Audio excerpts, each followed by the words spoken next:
Hello, everyone. It is me, Doug, back with the third devlog, and today we're gonna get a little bit of a look, a bit deeper into the scripting and writing of the game, and this is where things start to get a little bit hectic, because boy howdy, it's a lot of code going on into the game and a lot of stuff that is kind of hard to understand just by seeing. So you need to have an explanation in depth of each step of the way, because things can get kind of crazy and weird. And overall, for people who are more adept at programming or have seen how a game in Python works, will recognize all of these instantly and will be like, "Oh, okay, I get it." For people who have not, that's when things get a little bit more complicated. So I will be going over each step, explaining and talking a little bit more about how I go about it, or how I went about it, rather. So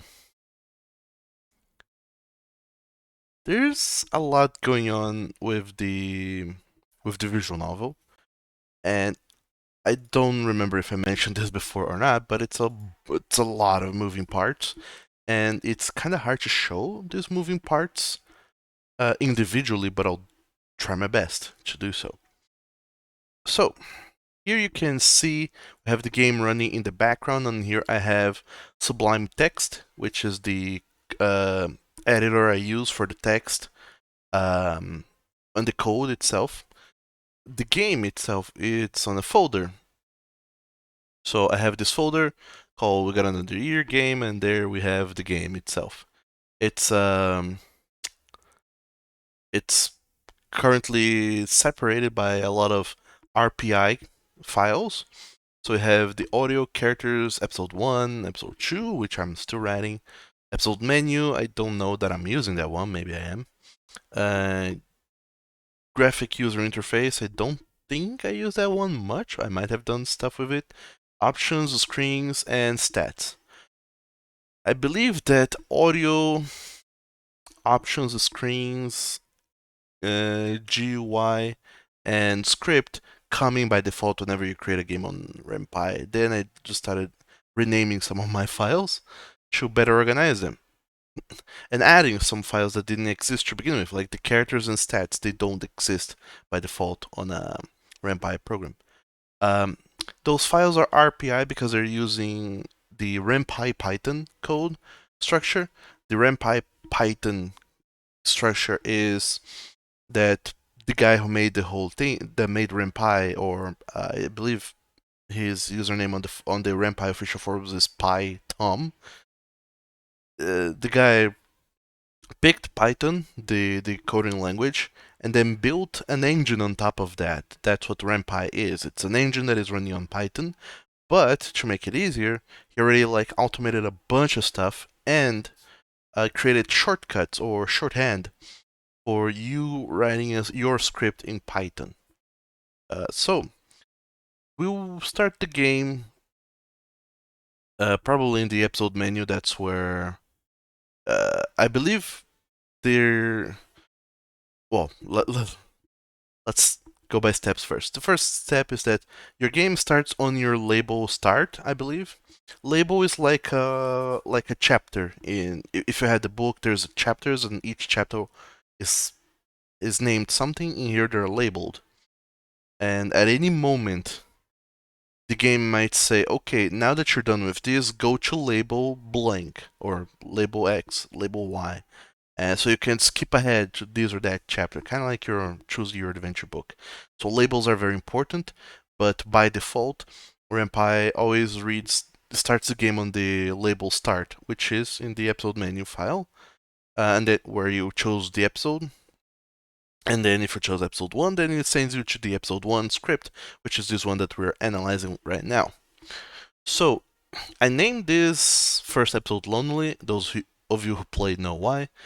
Um, because we have this pound sign symbol here, the code completely ignores this line of code. It's not read, so it's just reminders for me. Little, hey, this is what this means, or hey, this is what this does, which is very good to do because it's been a year and a half since I last fiddled with it, almost 2 years. And if I didn't have those little annotations to guide me as to what I did back then, I would be very lost. Um, so I decided to split the first episode into days.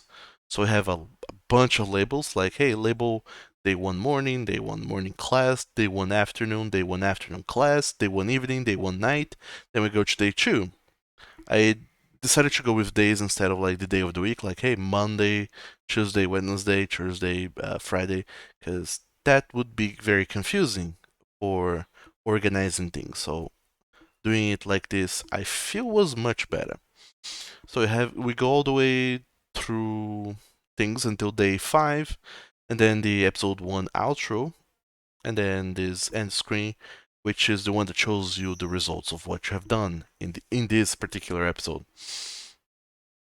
So let's there's not much going on in the episode intro, it's just text and screens being shown or not. Let's skip right to the label day 1 morning. Here we have a lot going on. First, we start with a bunch of code. Let me talk you line by line.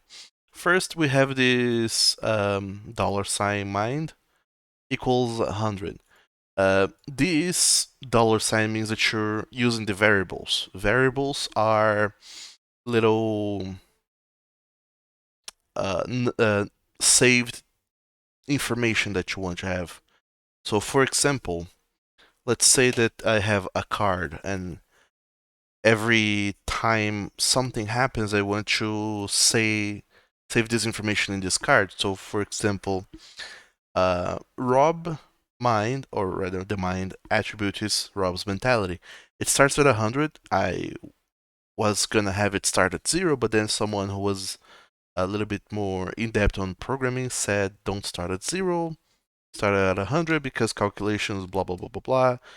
Some programming nonsense that I think makes sense for older code, but if you're running with NumPy and Python, you don't need to concern yourself with that. But I went with this anyways. I mean, I defer to someone else's knowledge. In any case, Rob's mind is currently at 100, so I'm going to have this code, this variable,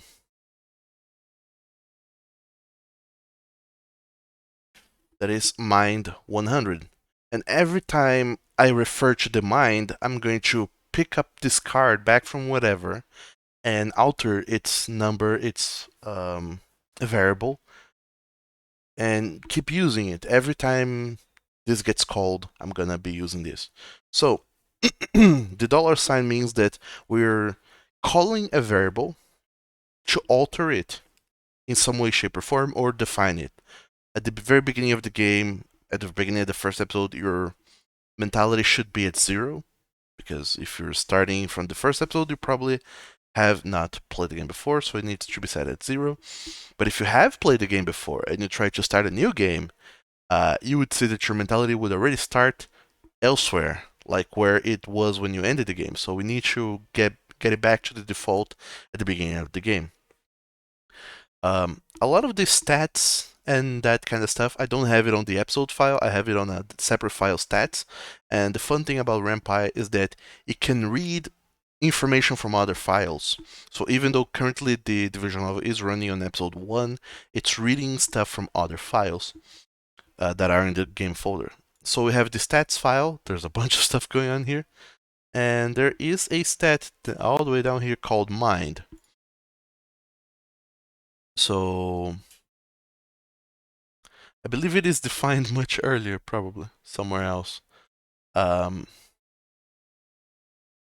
But we have this moment where we go and write define, which is NumPy's way of understanding. We are creating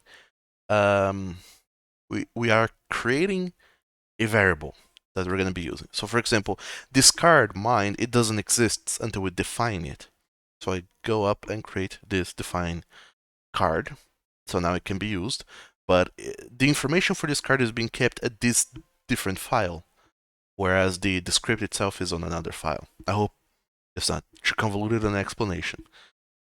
So by default, the mind attribute starts at 100, and whenever you start the episode again, we make sure that it's at a 100. Here in this file, I can just go and whenever I use default or define, I don't need to use the $sign. But when I'm using the variable in some way in the game, I need to use the $sign when I want to change a variable in any way, shape, or form. So then we use some of that shorthand code that's already built into RampI, which is the show BG campus in stats, I believe. I'm not entirely sure that's right or why, but in one of these files, probably character, yeah, for some reason I put it into characters. I defined all of the backgrounds. So we have the BG campus. So I go on with the whole code, image, BG campus. This is gonna be the name of the image. Every time I wanna use it, I'm gonna say, hey, bring me the BG campus. So it's in the folder backgrounds. It's the file campus.png. This is the file at which it is displayed.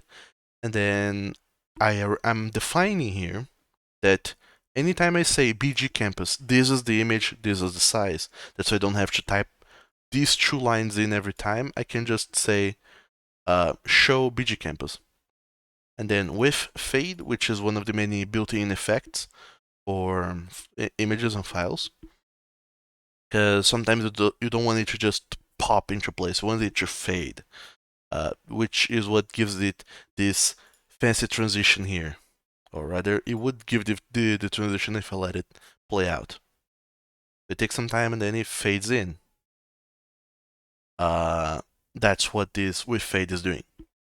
Then we're gonna play the music morning. Also, I'm defining that song, except that I'm defining it on the audio file because it's good to separate things. So somewhere all the way down at the bottom, I have songs, and I separated them in a kind of unintuitive way, in which I just say, hey, um, pound sign. This is a reminder for me. What song is this?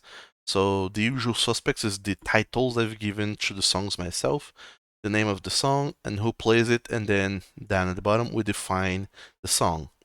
That's where all of the songs are.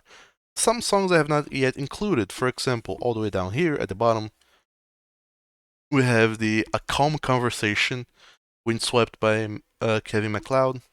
There's Confrontation, which is Motherlode by Kevin MacLeod. Those are songs I have planned to use but have not yet included, so we don't have a code for that yet. Or I have, but I have commented out the code, so I put in a pound sign for the game to ignore that part of the code, even though it is already coded in. So back to the episode 1. Show the background, show the music, set the mind to its starting value of 100, and then we can begin. The fun thing about RampI is that you can just start writing by opening and closing quotes and typing in your text in between quotes. So, classroom 304 dot dot dot in the library building. Every time I open and close quotes and break a line and start a new line and start writing the code again, it shows up as a different line of dialogue in the game. So, classroom 304, because it opens and ends quote, this is one line. This is one thing that is displayed. Then, in the library building, once again, if I click it, then it'll go in the library building. And then if I click, it'll go to the next line, and then the next line, and then the next line, and so until we get to the next important bit of the game. And this is where things start to get crazy, because I have, after 5 lines of narration, show Rob at enter LP. Then variable Rob exp neutral. And then R. Did you guys No, there's classrooms in the library building. Let's break down this whole chunk of code here. So the show Rob at enter LP means show the image sprite of Rob entering, or rather at, and then enter LP. The show and at are pre-built stuff in Python. So it's going to show the name of the image I want, at, which is like which position in the canvas, and then the name of the position. There are some default positions, but I created my own because I decided that I wanted to create some of my own. So let's start with enter LP because that's easier to explain, I think.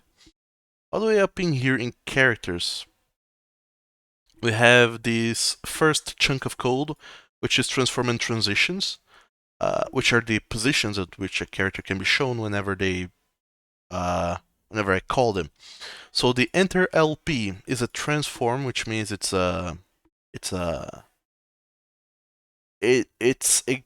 chunk of code that is going to alter your image in some way, shape, or form. So there's a bunch of commented out code, so ignore everything that is in gray. What we're gonna be doing is this whole nonsense here of X align, Y align, and alpha. And zoom -1, I believe that's because the file, the size of the image is much larger than the size of the canvas, because the canvas is meant to be rendered at 720p, and when I illustrated the characters, I illustrated them at a very large size, which means they don't fit the canvas, they are gigantic, so I need to reduce them, and I believe that's what the X zoom is for. I might be wrong, but I think that's what that is.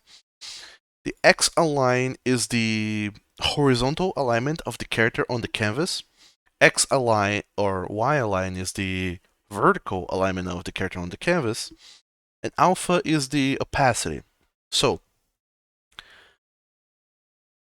at first, this character is going to be at minus 2.5. I don't know what unit this is, but it's some. I've just kind of tried out some numbers until I got something that felt right. But like 0, 0 is the center of the canvas, 1 is like close to the edges ish. It's hard to understand. The documentation explained it a little bit better, but like I said, trial and error got me to where I wanted to get. So minus 2.5. So if this is 0, if we go positive, we start going to the right, camera right. If we go negative, we start going to the left. And if you go too negative, we go off the frame. So that's what's happening here. The horizontal alignment is minus 2.5, is way off frame. The vertical alignment is 0.1, felt like what worked. And I'm using the same here and here. So minus 2.5 out of frame. Alpha is the transparency, goes between 0 and 1, so 0. Whatever. It's like 0.5 is 50% opacity, 0.2 is 20% opacity, 0.25 is 25% opacity, so and so, and 1 is 100% opacity. So alpha 0 means that even though it's off the frame, it's completely invisible. There's no opacity to it whatsoever. And then the next line of code, aside from the X zoom, is ease in 1.0, which means it'll take roughly 1 second for it to be eased in. So the ease in is some kind of transition, kind of like a fade. Except that the ease in also has an ease out, which, much like the fade, it just goes from point A to point B, but it's not linear. So ease in, I believe, it starts slow and then it builds up speed, and ease out, it's start at speed and then it slows out as it gets to the end. And you can use both depending on how you want to use them. So ease in starts slow and then picks up speed for 1 second. So now it'll play a new animation that'll last for 1 whole second of X align. Now it's minus 1.2. It's more to the right than the original position was. So it'll start at minus 2.5 and then go slide into 1.2. The Y alignment is not going to change, so it's just going to slide horizontally out of frame into frame. And alpha 1 now means that even though it starts invisible, now it's going to become visible slowly. It'll gain opacity. That's so it shows up. And then Rob is the image of the character. If I go here in characters, I have the character of Rob. And the character of Rob is every character actually is kind of complicated. A lot of games will just use the image blank or image name of the character to define this is the character that I want because I just have one image. But because mine are animated, I had to go through a lot of stuff to get them going.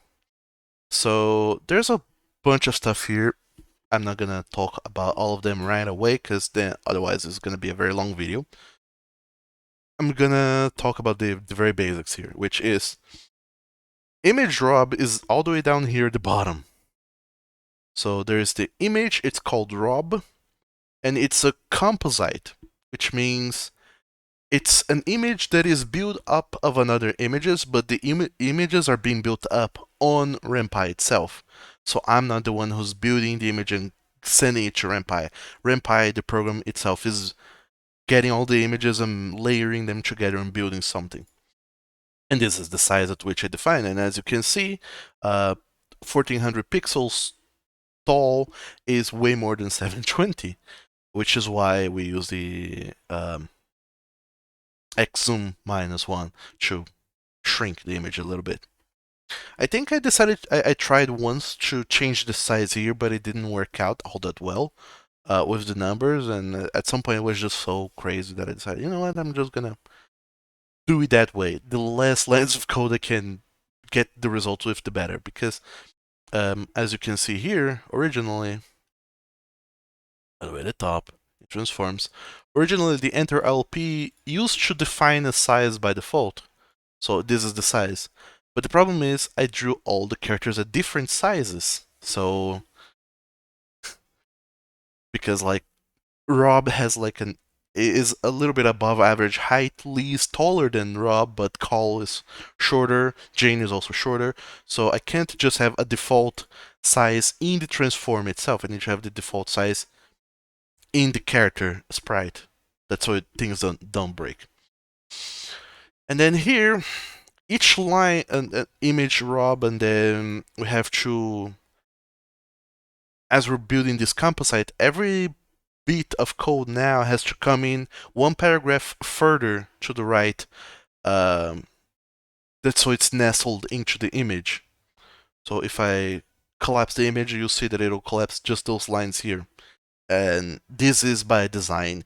RenPy or Python is built in this way. If you don't follow this, your code will break and it will not work. So at first, let's build our composite. At first is Rob base. What is Rob base? Rob base is the image that I have defined a little bit further up. It's an image called Rob space base. I don't know that I could have a space there, but it works, so whatever.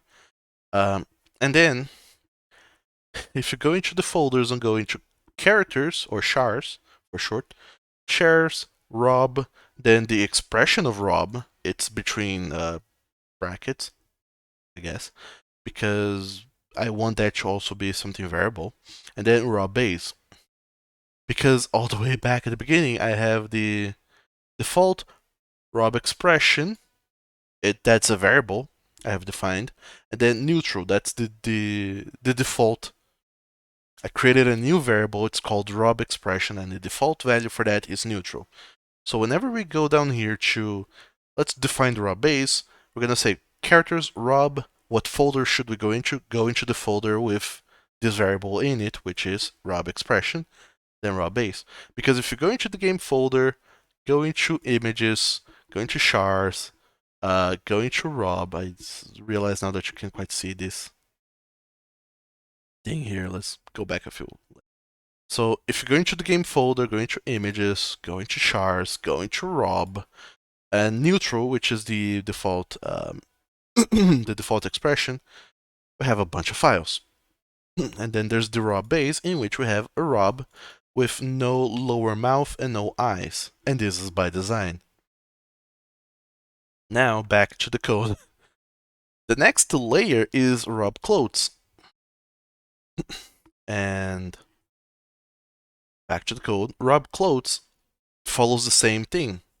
Somewhere here in the code we have the defined variable image Rob clothes. The is in folder chars Rob expression and then Rob style. I decided to do it this way already, like let's have a variable for the Rob style, even though I'm not using it currently, because I thought maybe later on people would change clothes. And Rob does. He changes between his normal outfit and his work outfit. No other character changes clothes, but I thought maybe in the future I can have more clothes style. It's good to have that built into the code already. So here we go.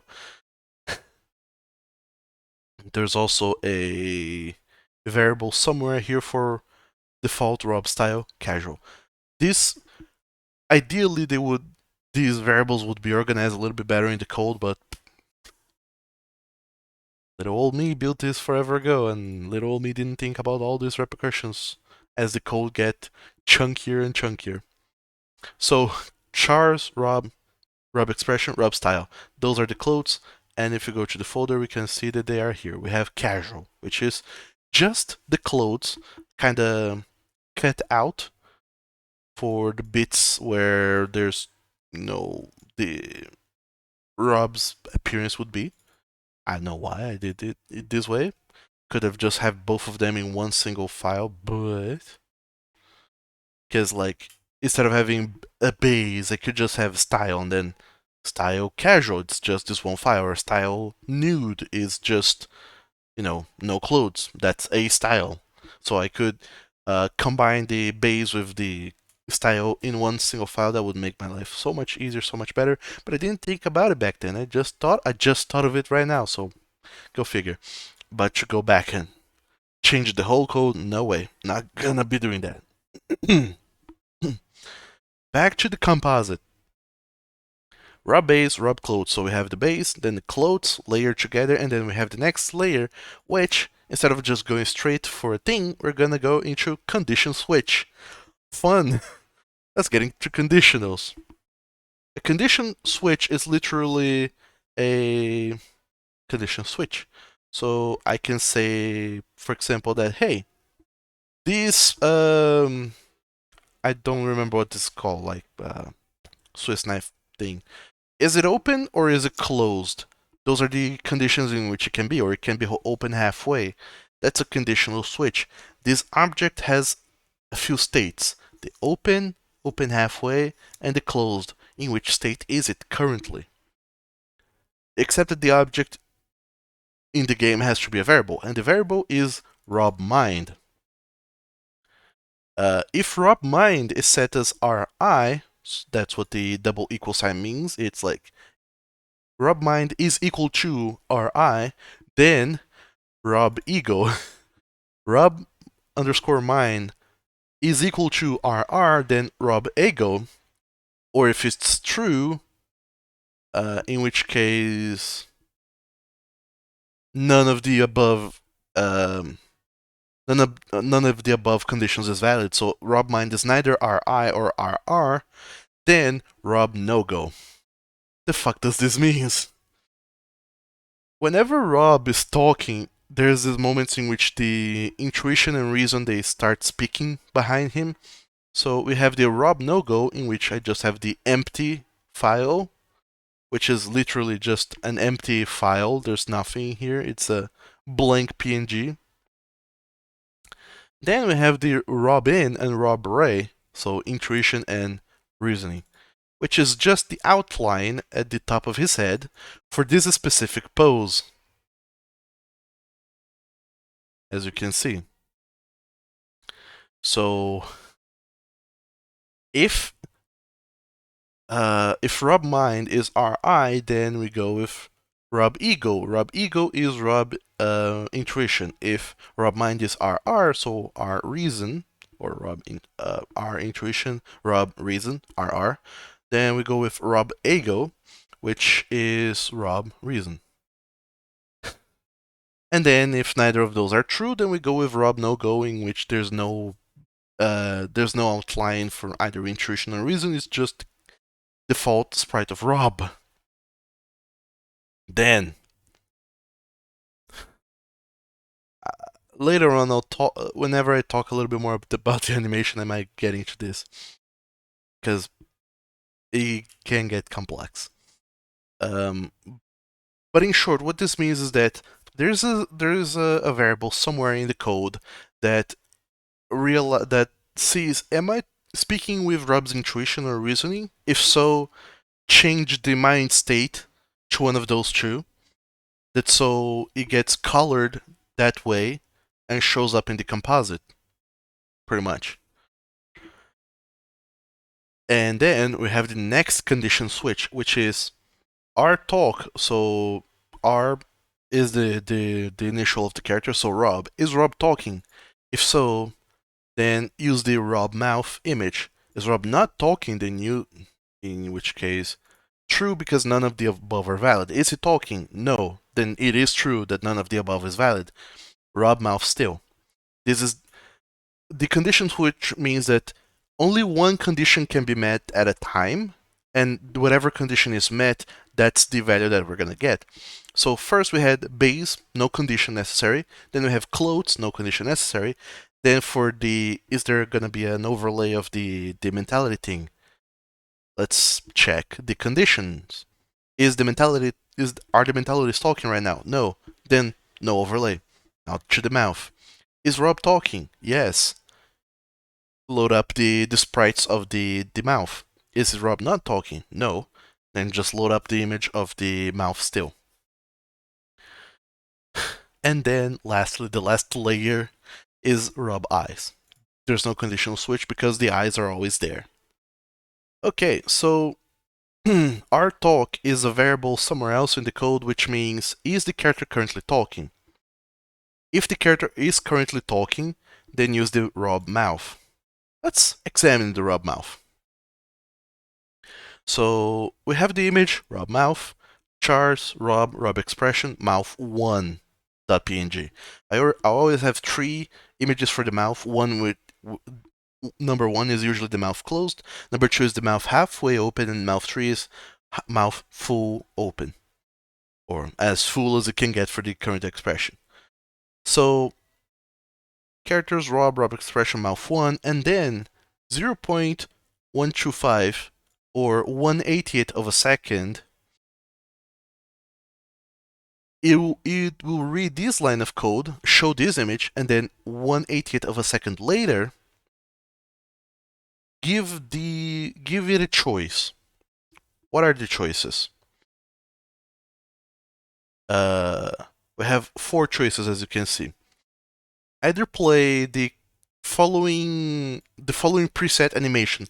Mouth, it is closed currently. Then it goes to 2, 3, 2, where it just does this movement of halfway open, full way open, halfway open. Or it just does the mouth halfway open, or the mouth full way open, or this other animation sequence, which is halfway open, full way open, closed, full way open, halfway closed. And then whatever option it chooses to do, then we go to the repeat. So it goes all the way back to here, which is mouth closed. Which is to say, it will show the mouth closed, then you choose one of those 4 random animation loops, in which it just does the bap, or this one he does bap, or this one he does bap, or this one that he does bap, bap, bap, bap. And then it goes back to mouth closed. Which means that, is Rob talking? Yes, that condition is valid, which means let's play the Rob mouth image. And as you can see, it's an image that will forever play the mouth moving in a random variety. Then, after the mouth is After our talk is no longer true because the line of text has finished. Rob is no longer talking, then our talk is no longer true, it's false. Are any of the other conditions invalid? Yes, true. Then play Rob Mouth Still. Rob Mouth Still is just a single picture. Rob Mouth Still is Charles Rob Expression Mouth 1. You can see the image here, by the way. So we have mouth 1, which is just the closed mouth 2, which is the halfway open mouth, and mouth 3, which is the slightly more open mouth. You can't see it quite well here because it's just the mouth. If you zoom in the picture enough, you can see it. Same thing with the eyes. So we have eyes 1, which is the eyes full open, eyes 2, which is the eyes halfway open, and eyes 3, which is the eyes closed. There's not even any kind of color, it's just those two lines for each eye. So, after that we build our composite. Let's talk a little bit about Rob Eye, which is also part of the animation. So, image, Rob Eyes. Characters, Rob Expression, Eyes 1, which is the eyes open. And then the choices here, I do it differently for the eyes.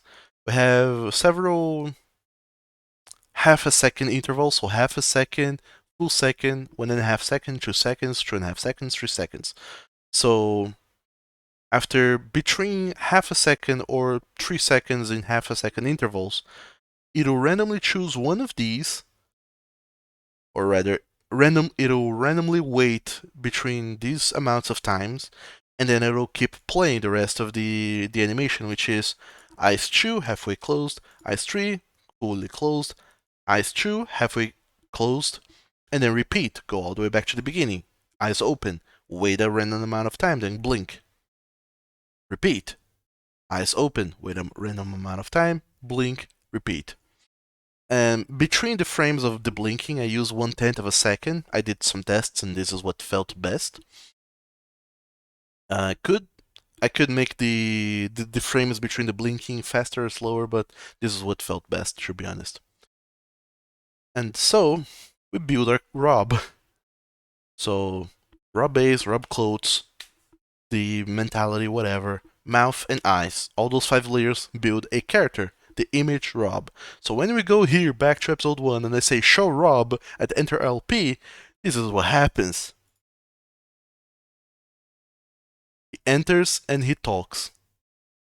As you can see, he enters from off screen.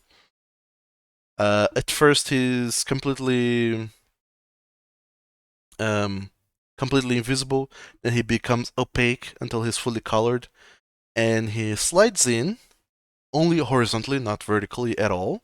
He just slides in, and his mouth is blabbering only until the text is showing. This I'll explain later.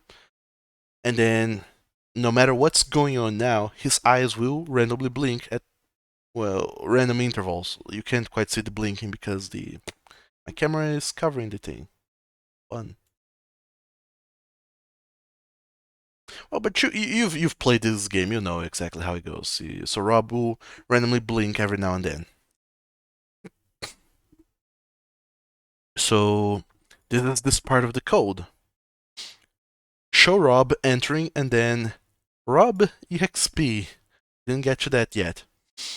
There is a variable in the code called Rob XP. I believe it's in characters, I hope.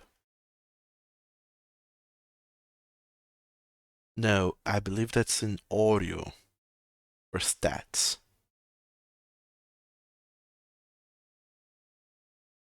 I'm not entirely sure. Yes, it's being defined in audio. If I go to audio,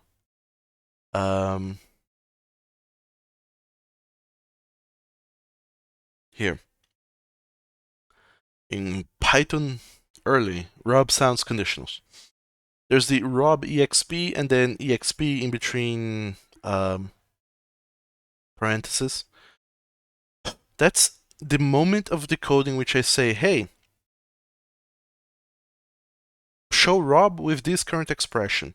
And this is like a two-pronged attack sort of deal with the variables, in which when I say, hey, RobXP is meant to be neutral, it'll read this both for the, hey,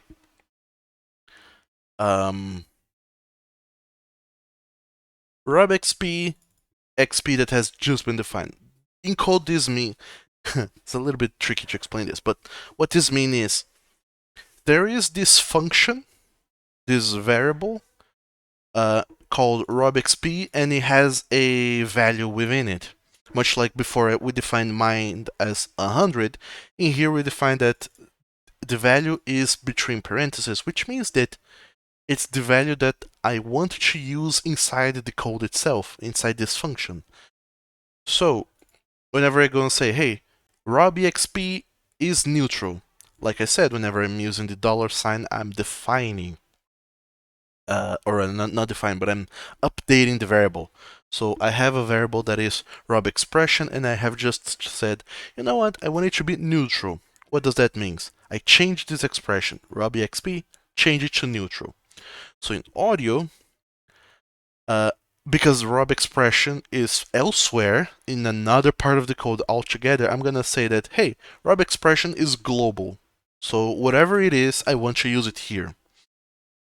And we have the rob expression variable itself, which is different from robexp. Robexp is the whole function of do everything, whereas robexp is just the variable that defines his current expression, which is here in the characters part of the thing, because this is rob underscore expression is relevant only to images, and here in audio is relevant to everything. So global rob expression, I'm calling the variable from elsewhere in the code to here because I want to use it here inside this function. Rob expression equals to xp. So what I'm saying is that whenever this function is called robexp, it has to have a value in parentheses. Whatever that value in parentheses is, update the rob expression variable to this new value that has just been entered. So currently, let's pretend that robxp didn't have a value. It was like 0 blank. And then here I define, or rather I update the variable robxp, change it to neutral. Whatever it is, change it to neutral. So in audio, I said robxp, neutral between parentheses, so it'll say, hey, rob expression is neutral. So if rob expression is neutral, what do we do? Rampy play rob v neutral, I don't remember what the v is for, but sure it's there. Play rob v neutral on the channel sound. Rob v neutral is the voice, I believe that's what it was for. Up here in the code you can see that, hey, rob v neutral is a function. What this function does, it returns to rob neutral. Rob neutral is all the way up, further up in the code I defined this function. Rob neutral is an array of audio files.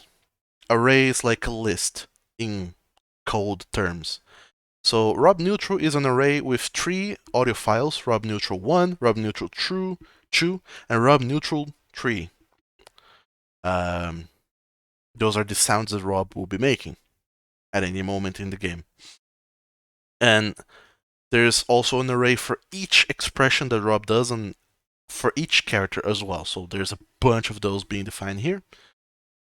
So Rob neutral, the neutral voice files for Rob, gera número underscore is the name of the function that we gave to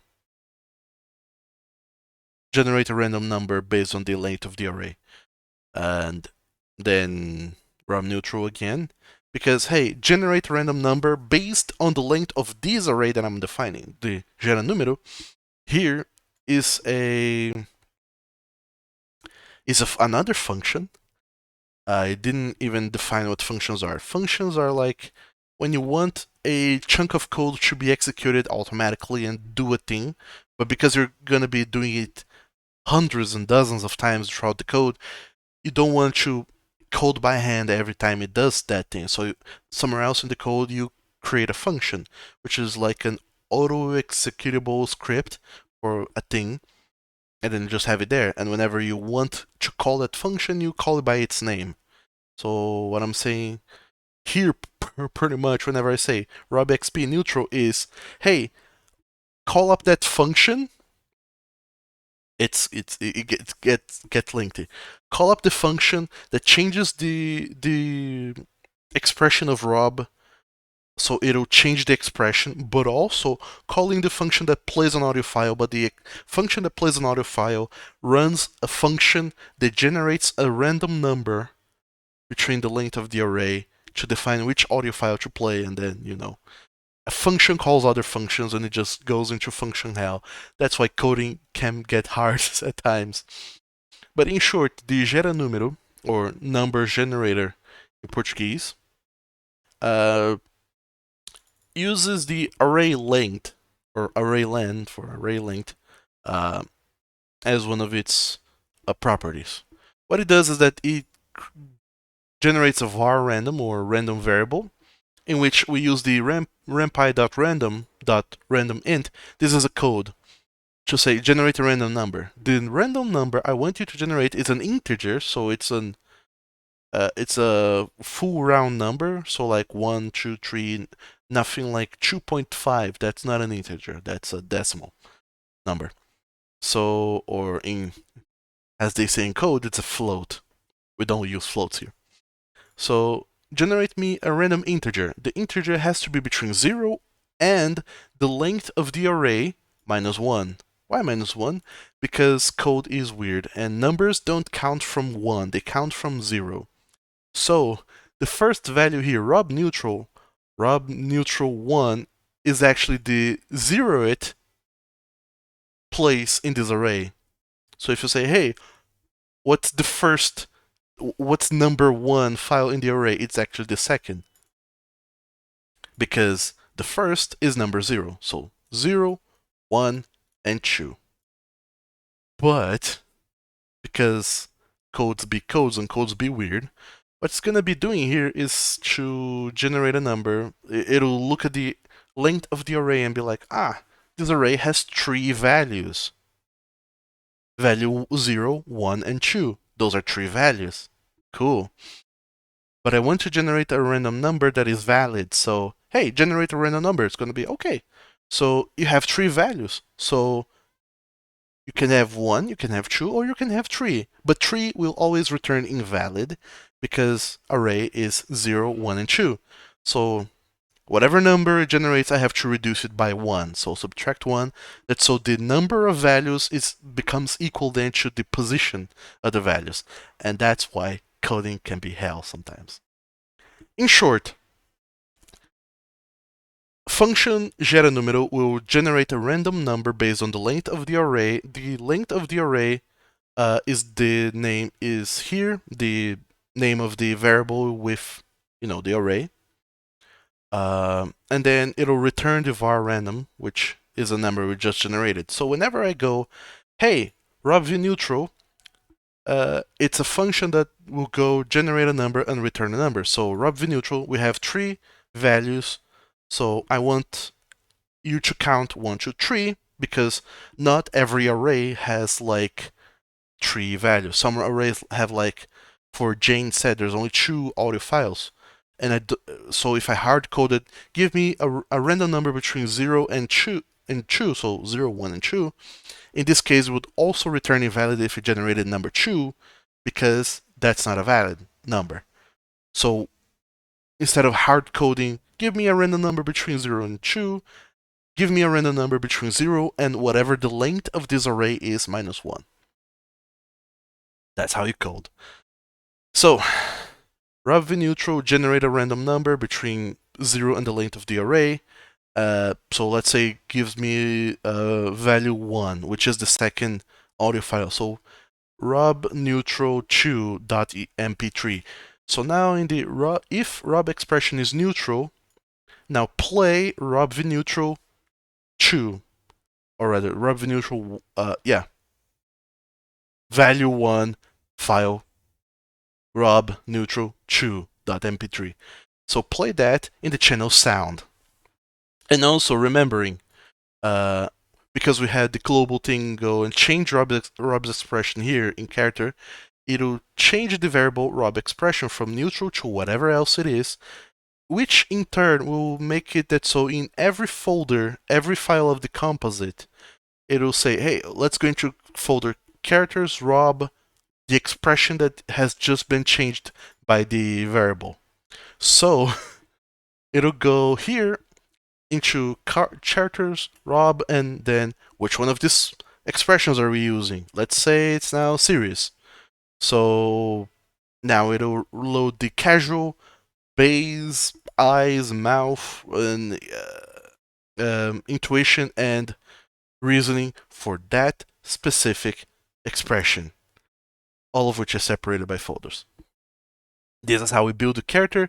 This is how we summon that, or we call that function.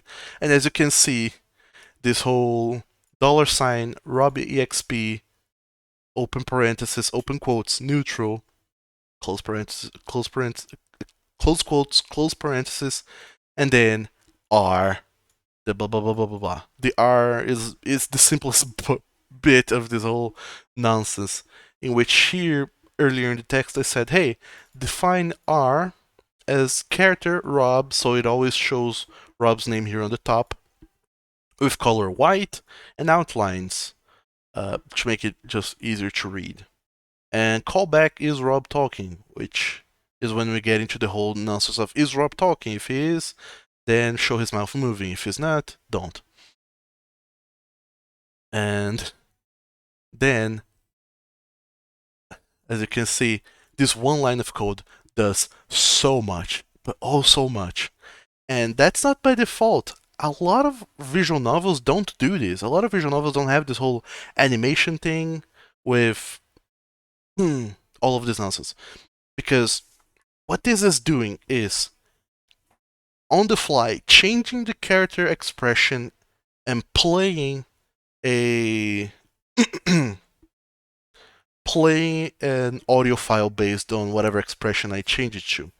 Because if I wanted to change Rob's expression without playing an audio file, I could just instead of throwing this whole $sign RobXP neutral, I could just go $, wherever it is, and then Rob expression now is equal to neutral. There you go. That changes Rob's expressions but does not place an audio file whenever he speaks. But I do want him to play the audio file when he speaks because I built the whole code around that, all those audio barks being there. And then we have show cal at enter RP. Same thing. In characters we have call or Achaeus. He also has the whole like, is he talking? False. What is his expression? Neutral. Have a composite for his eyes, or rather an image, an image animation for his eyes, for his mouth when it's not talking, for his whole mouth animation. Have a base, a style, clothes, make the whole composite. Everyone else's composites are simpler because they don't have the intuition or reason thing in the back, like Rob does. But that's just a couple extra lines of code. It isn't all that hard. It isn't now that I figured out how to do it, at least. So show, call it, enter RP.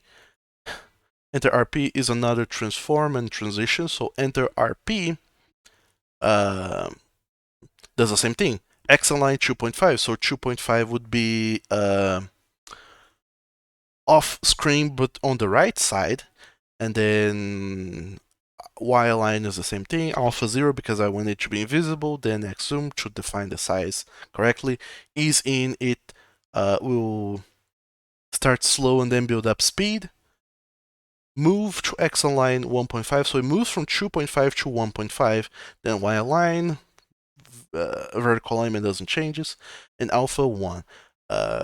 Even though it doesn't changes, it's good to define it here, because if you don't define where the position starts, it would just start at the center, so everyone would be flying, and their heads would be probably cropped off the top of the canvas of the whole thing. So we have a bunch of transforms and transitions positions. Every transform blah is the transform is, by the way, is the name of the code function thing we have to give for MPy to do this whole, hey, I want whatever image I conjure to do this whole movement thing. You have to start with transform and then give a name to the transform to then call over the transform. So I have enter LP, which is enter from left position or enter to left position. So it'll start off screen and enter to the left position. And then left position is same thing. Nothing changes really. Enter LP2 is if I want someone else on the left, but a little bit further in. So LP is like kind of at the very edge where Rob is, so his arm is kind of being cropped by off the canvas. LP2 is a little bit closer in, and then RP is right position, the furthest one away, so almost off screen, and then RP2 is a little bit closer, and then there's another some other like APP right position to left position or left position to left position 2 is when I want characters to move around. I might have used them somewhere in the code elsewhere. I don't remember where I used them. I know for sure that I did use the whole thing with Matt at the very end of the visual novel where he is on right position, Rob is on left position, and then Matt gets super close to Rob. That's when I use these right position to left position and so and so. A lot of these I defined, but I might not have ever used them. And then there's leave R, leave far, leave left, leave far left, leave right, and leave far right. This is when the characters are kind of a little bit further out, and I want them to leave fast or just leave slowly. So the ease out time is a little bit different. So 1.5 seconds versus half a second. So if the character is on the right, and I want them to leave slowly, I use the leave R. But if I want them to just vanish and leave very fast, I use the leave fast right, because I'm lowering the time in which it takes for the transition to change for the character to leave and vanish. And then the enter center low and leave center low is just for the teachers whenever they're teaching classes, because the teachers always appear front and center in the frame, so they use their own transforms. And that's it, pretty much. So show call at enter RP, RP is the other position. Then show Lee at enter RP2, it's another position, a little bit closer in or further out, one or the other. And same thing here, call exp neutral, so change call's expression for whatever it was to neutral, and then Rob exp, once again, whatever his expression was, change it back to neutral and play the song again, or rather play the audio again. So I did ask at some point if people thought that the audio barks were too frequent, and people said yes, that it would be good if they were less frequent. And I think they're very frequent here at the beginning, but later on they get a little bit better. I never bothered to change the beginning. I don't know why. It's probably because I was just so overstuffed with this whole visual novel nonsense. But the whole thing is that, like I showed you, if I don't want them to be barking or just doing a noise whenever it's their time to talk, instead of doing the whole Rob exp calling the audio function, I can just do Rob underscore expression and change that to whatever I want the expression to be. In which case, because Rob didn't say or do anything different here, I could just remove it.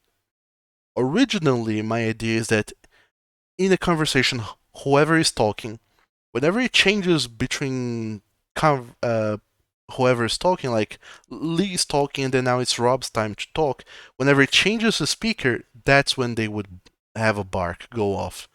But that makes it too frequent in those conversations where it's back and forth.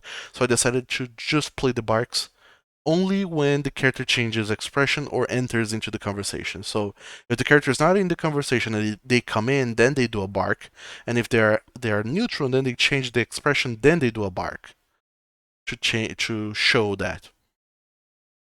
So ideally, I would go back through the first episode script and remove a lot of these barks from the first couple of days to make the audio barks less prominent in the beginning. And that's pretty much it. So C here is because I want this line to be delivered by Cal, R because I want the line to be delivered by Rob, L because I want the line to be delivered by Lee. If there's no letter before the phrase in quotes, is because no one is saying. So it's understood that it's a narrator, and since the story is told from Rob's point of view, the narrator, of course, is Rob. So all of this cold speak, cold talk, in short, just does this. I click and then call comes in. Goddamn. At enter RP, which is the closest position to the center. Rob says his thing. Then Lee shows up at enter RP2, says his thing, does his bark, and like you can see, they only speak when the text is being shown, and then animation just goes. The fun world of doing visual novels. And then a little bit further on, we have the RI and RR, where Rob gets to have a little bit of his mentality show up. So whenever I have this RI or RR speak something, then the game goes, oh, it's the intuition that's saying. If you go here in stats, there's the character RI and RR, which is intuition. So it'll show, oh, it's intuition that's saying. I didn't put a color because I wanted the text to be white, but you have outlines with a thickness of 2, and this color to show, just give the intuition and reason a different coloring, because there is still Rob, and Rob's name shows in white, so it would be fun if the intuition and reasoning also showed up in white, but with a different outline, unlike every other character whose names change color as well. So intuition says a thing, reason says a thing. You see that this part of the composite image of Rob changes. So the red outlines or the blue outlines, they show up whenever one of those little freaks speak up. And the way in which you do this is by going up here in Rob Mind Intuition and Rob Mind Reason, which is a callback. I have no idea exactly what this does, but by trial and error, I got this to work. I kind of have like a vague sense of what this does, but I couldn't explain it to you guys if I wanted. And condition. So condition is an interesting thing that I did not know that RenPy could do. So RI, if I write it in the script, RI has a line, cool, dope. So whenever it gets to that line, it'll show whatever RI or RR are saying, except condition is interesting. If this condition is false, so if mind I or mind R is false, it will not show up. And that's amazing. I did not know you could do that, because that was a game changer on how to have this the intuition and the reason say things. Because at first I thought, okay, so every time I want the intuition to say something or not to say something, depending on your mind level, I would need to manually go and type in, if Rob's mind is higher than this number, show this text. If not, don't show this text. That would take forever to do. And learning that I can put a conditional into the character itself, it was a game changer. Like, holy heck. And so this is a little bit trickier, but let's see if I can help. If I can come up with a way to describe this. So The character of the intuition and the reason they speak whenever they are called. So I have just a few lines up. Uh, init Python means that this code is not part of the RamPy code, it's part of the Python code. So you have to have init Python to have it be understood by the system. So we are defining a new function which is rob mine intuition. It's an event. No idea what any of this does. And then it gets the event, it gets the global variable rob mind, and then it says if event is equal to begin, changes rob mind to ri, which is to say, in short, what this means, from what I remember, is that anytime character ri is talking, we're gonna do a callback. We're gonna call this function to exist, rob mind intuition.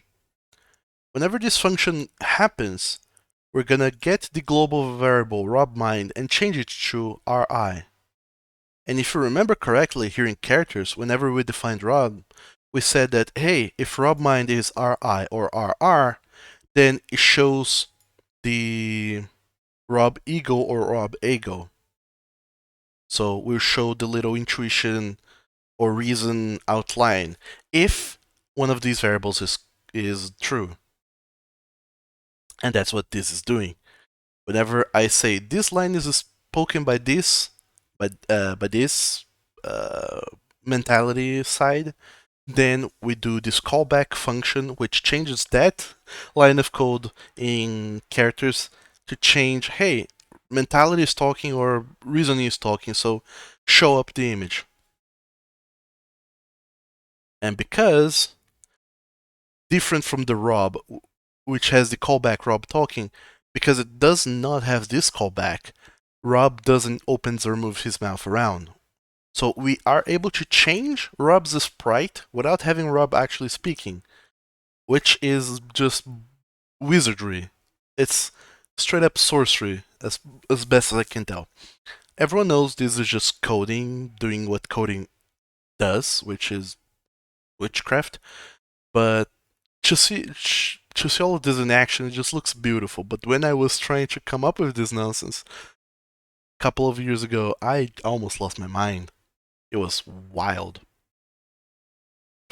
But now you see that the character of Rob and pretty much every other character has a callback called blind character name underscore talking.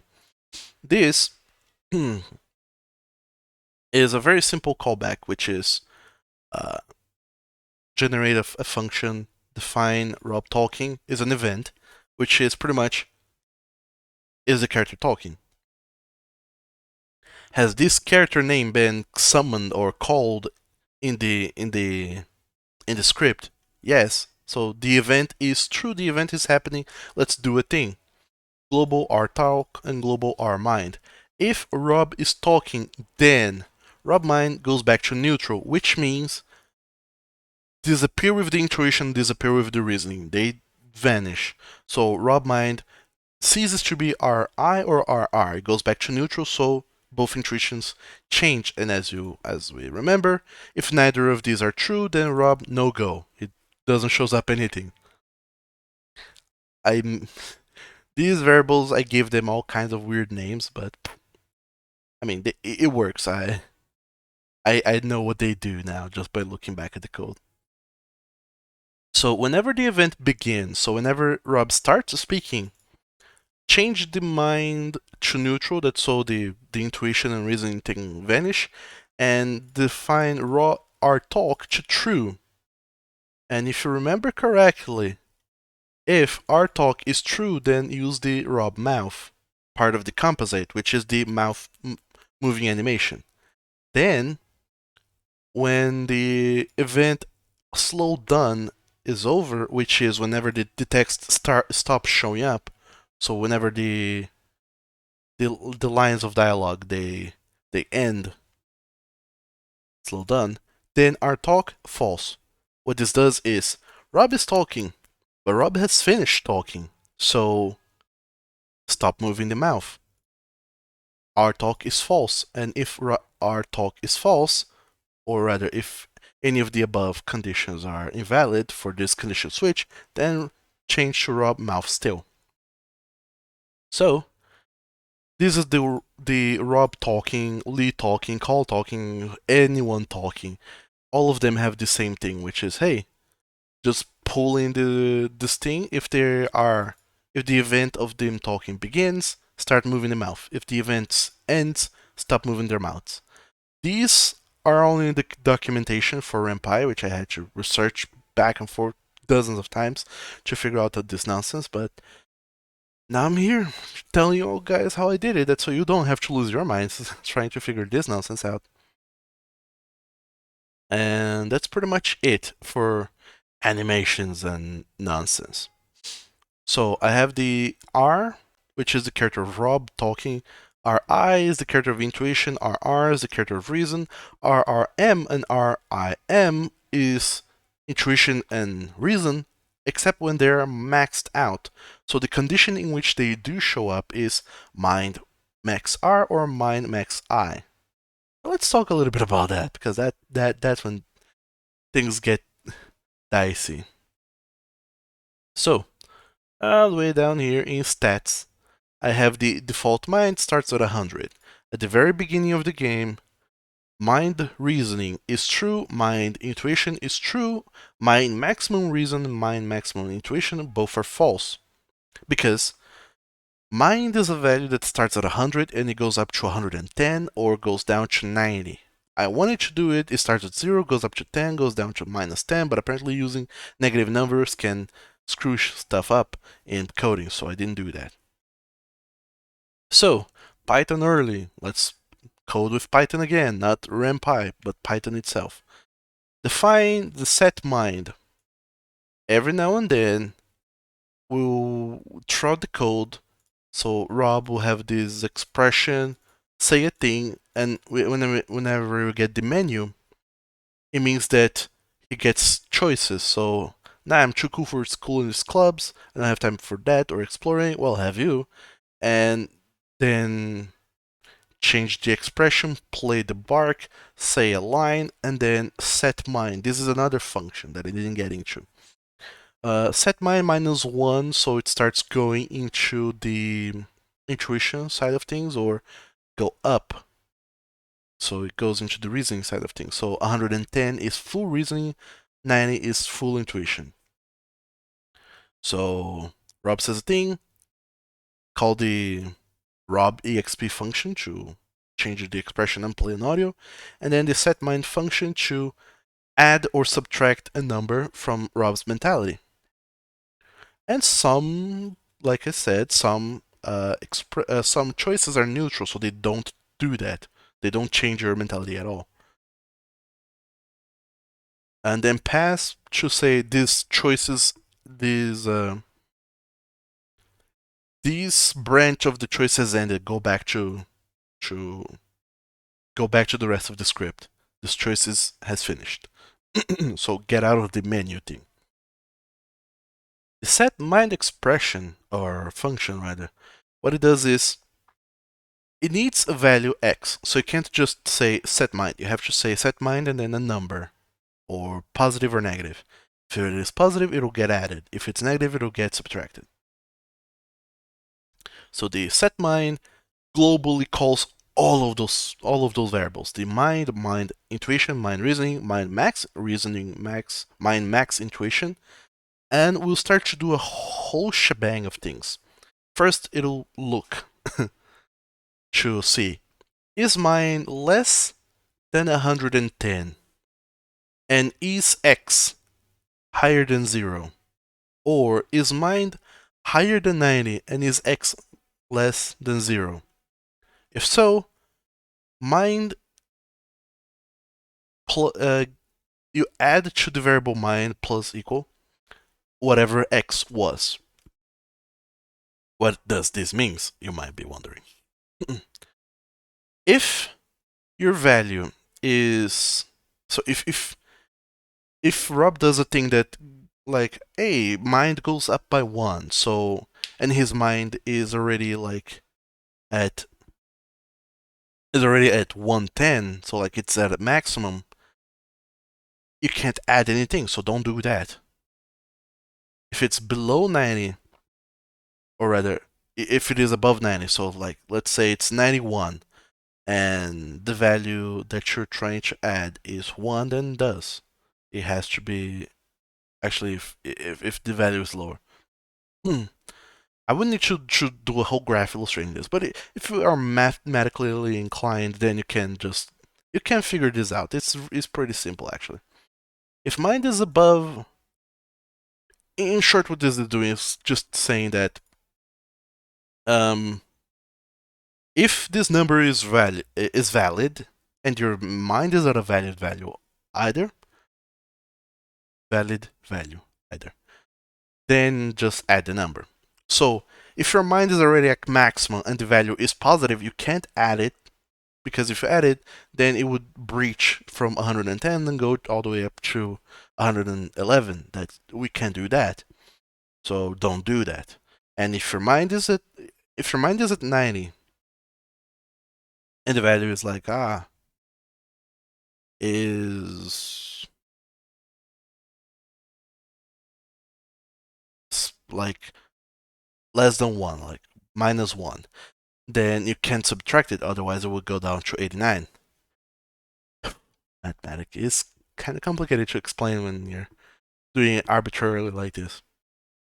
See, this would be so much easier if I'd done it with starts at 0, goes up to 10, goes down to -10. But anyways, you can do that.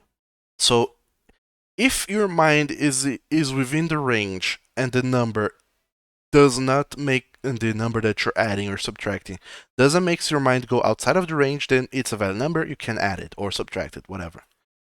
In case somehow I confuse myself, the code doesn't work, or everything just goes awry, if something breaks, and it's possible that breaks, let's have a contingency to that. So if at any moment somehow mind becomes higher than 110, so if it becomes 111 or above somehow, then no, can't be. Mind becomes 110. So if somehow the previous code breaks and you manage to get your mind that is already at maximum of 110, you get to add like 2 to it, so it becomes 112, it'll be like, wait, mind is over 110. No, that can't be. Bring it back down to 110. Same thing with 90. If it goes below 90, it will say, no, it can't be. Bring it back up to 90. This is just contingencies to make sure that if things break, they don't break that badly. And then we go to our variables. If mind is higher than 95 and lower than 105, so it's between, if it's between 96 and 104, so if it's 4 points away from the starting point of 100, then mind reasoning is true, mind intuition is true, mind maximum reasoning is false, and mind maximum intuition is false.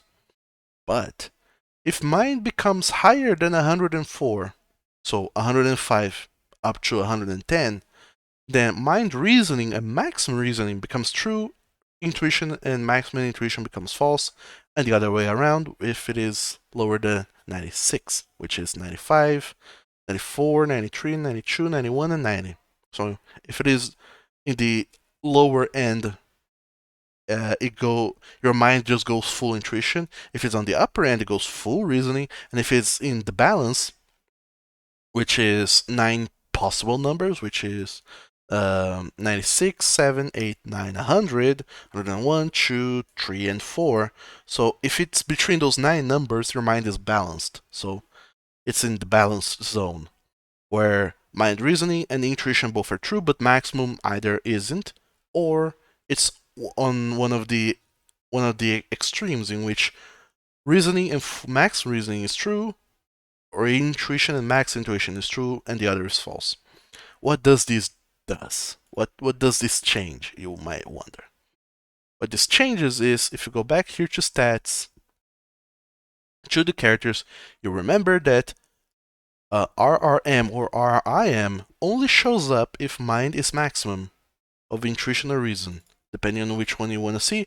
And the other one, because we have toggled off mind reasoning or mind intuition, they'll stop showing up. So there's none of that going on in the beginning of the episode because I knew that it's just impossible for you to reach maximum reasoning or maximum intuition in the first chunk of the game.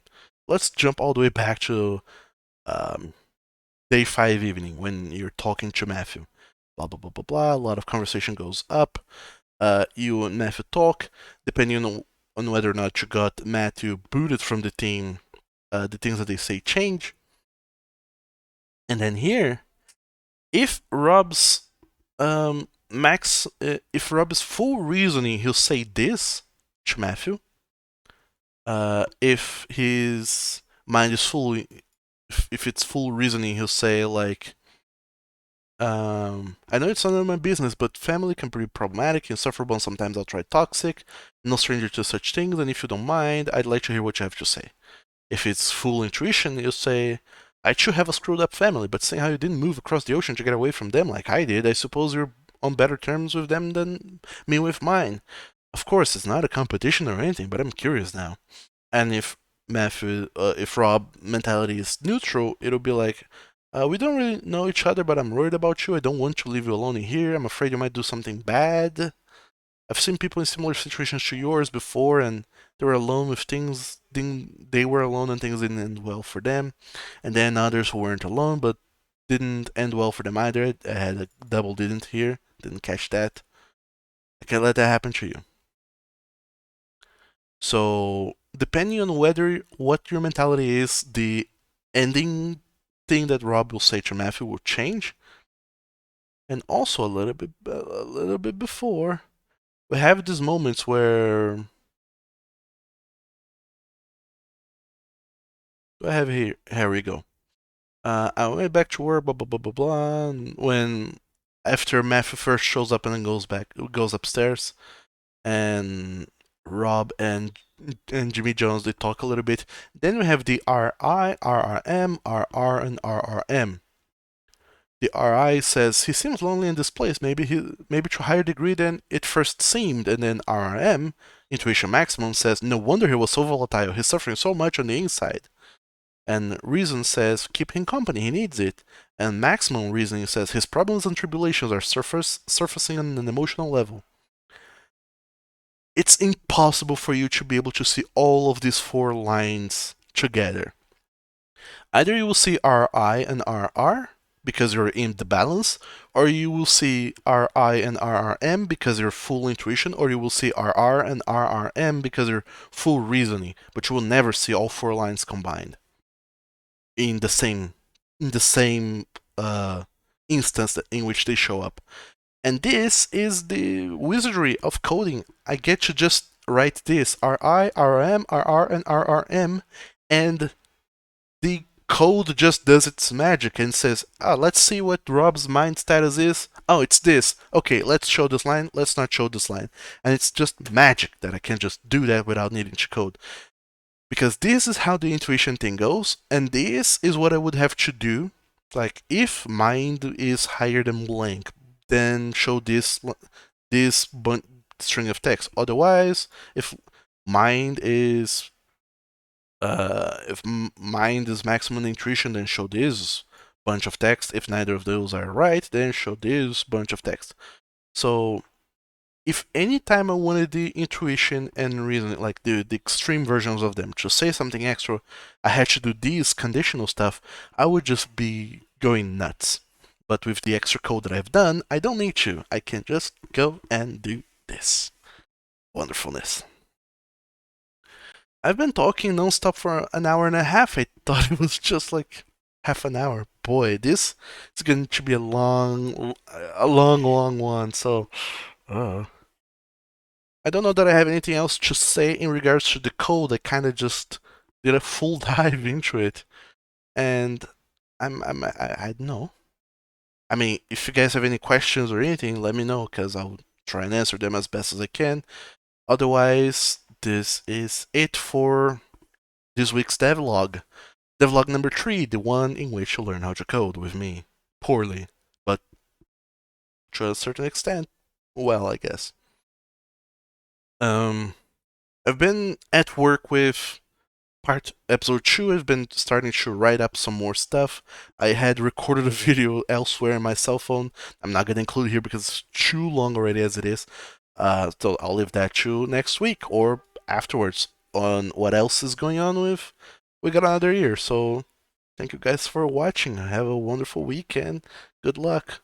By the way, if you're watching this at double speed, let me know how weird it sounds when I say RIRRRIM and RRM. Because saying that back to back so many times feels odd, but I wonder if it hears odd as well. So yeah, this has been Doug. Thank you so very much for listening, watching, and good luck on your own endeavors. See you later. Bye bye.